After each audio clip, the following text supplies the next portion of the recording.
Dr. Ram, thank you so much. This felicitation is another feather in our cap. Um, every time I go to a meet and I talk, everybody expects me to give a motivational talk. Thanks to this video that you uploaded onto YouTube, and now I'm afraid I won't be as wise in every talk that I give.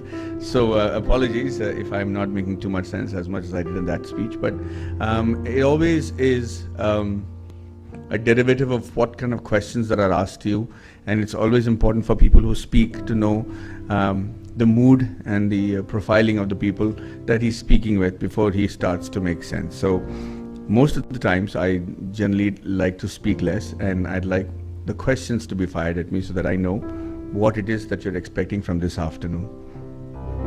Salakadus was of course a labor of love, as was Iridi Sutra, both Tamil and in Hindi.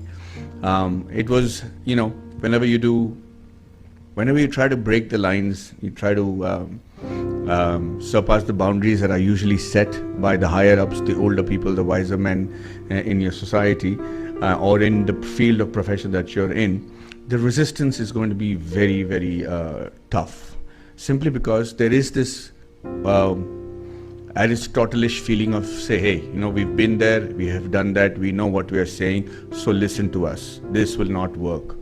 That's the generation of achievers who have achieved what they have done several years ago. And that barrier is there for two reasons. One is because they think that you guys, like all of us who are trying to break the rules and come out, are immature and we are like them and we're not going to succeed. The second more important reason is you're actually making them obsolete. If your ideas were to come true, if what you were saying and if what they were saying is wrong and what you're saying is right, and you break through a different barrier, then they will all have to admit that they're obsolete. They will all have to admit that their thoughts are old. And that is a bigger resistance. And that is the kind of fights that I had to fight when I did this film. Because people would say, who's going to watch a boxing film? We've already seen so many boxing films, that too a women's boxing film. And then Maddie, you're going to be looking like an old man. You're saying you're going to be her father's age. You're saying that you're not fighting in the film. You're saying that the film is going to be made in Tamil and in Hindi. And so every possible reason for not making the film was given to me. They said, we can't put that much money into the film. Who's going to do the World Cup? But 3 people believed that, and I think the biggest victory is in that. 3 people believed that the Indian audiences, the Tamil audiences, were far smarter than what we were crediting them with or what we were giving them in terms of fodder, in terms of entertainment, and that they will lap it up when we give it to them in this form. So, have any of you all seen the film? Can I see those of you who have not seen the film? Just being nice to me. No? Okay, good. So this was a film where so many rules were being broken that they said the audiences will never accept it. They said the same thing about Tannu Eds Manu. I couldn't release the film for 9 months after making Tannu Eds Manu original, because they said there's no Sheila Ki Jawani or Munni Badnaam Hui, there was no six packs, this movie was sounding like it was a 1980s film. But only Anand Rai believed it. I believed, and Anand Rai, the director, believed, and Kangana believed that it's an extraordinary film where people will lap it up because it is the love story of the, like I call it in Hindi, Mitti Ki Khushbu Wali, where people look at it from the Indian heartlands. Until then, all the love stories were what Yash Raj showed us, and everything, all the love stories were happening in the US, and we never had any love stories in India. So I was very against that. So, but it was a tough fight. You put in your money, you put in all your wealth, and you put in your conviction, and before it can be validated, you have to go through this little channel where people are telling you, can't be done, won't be watched, not be enjoyed. And that's always going to happen to every new idea that you come up with in your life. It probably has already, trying to convince your parents or convince your brothers or convince your family members that this is what you really want to do. And this is going to be a battle that you're going to fight all your life. So I think you should just get your weapons ready and understand. I think understanding the fact that there will be resistance from the most important quarters is the first battle that you've won. Understand that there will be. And if everybody is against an idea. I'm not talking about if they're against the way you're drinking and falling over every night. That's not what I'm talking about. I'm saying not with your lifestyle problem, but if you have an idea that you really believe in and you see it's coming from your very soul, it's coming from deep within you, and people are resisting it for no apparent reason, then know that you have something very important in hand and pursue it. I came to a point in my life with this film where I wasn't able to find a producer. I don't recall if I said this in Coimbatore, but I'm going to tell you this very important moment. At 45, you keep learning all the time. So I came to a point where I gave up. I was training for 11 months in the US and another 8 months to learn how to box in Los Angeles and Chicago. And I was staying at my friend's place, whose name is Paresh Gelani, who's like a brother to me. And we got along really well. This guy's, almost my age, but he's retired.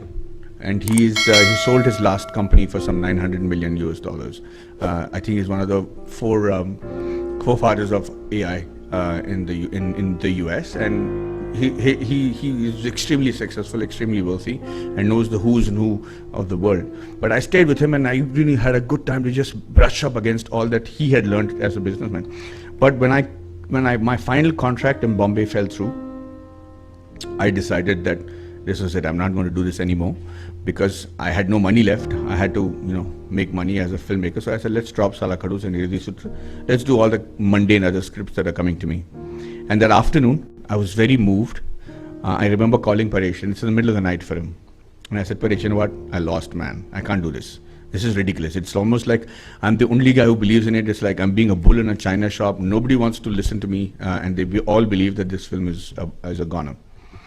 So he said, hang on, Maddie, 1 second. He said, I've sold 3 of my companies and become bankrupt thrice in my life before I sold my last company for 900 million. 900 million is not an easy amount of money. He said, my victory is not in the fact that I sold my company for 900 million. It is about the fact that in the last 2 times that I did become bankrupt, I didn't give up.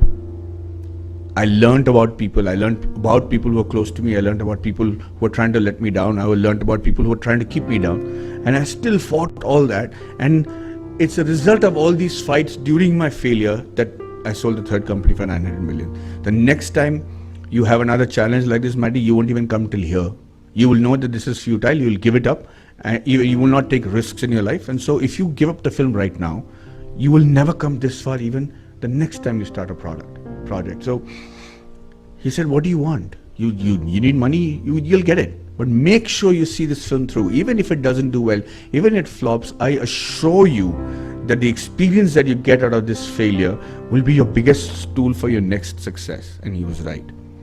I'm saying those kind of motivational incidences in your life is something that you have to grab onto with all your hands and know that will make a difference in every, and you know what? All of y'all will probably be not as successful as each other.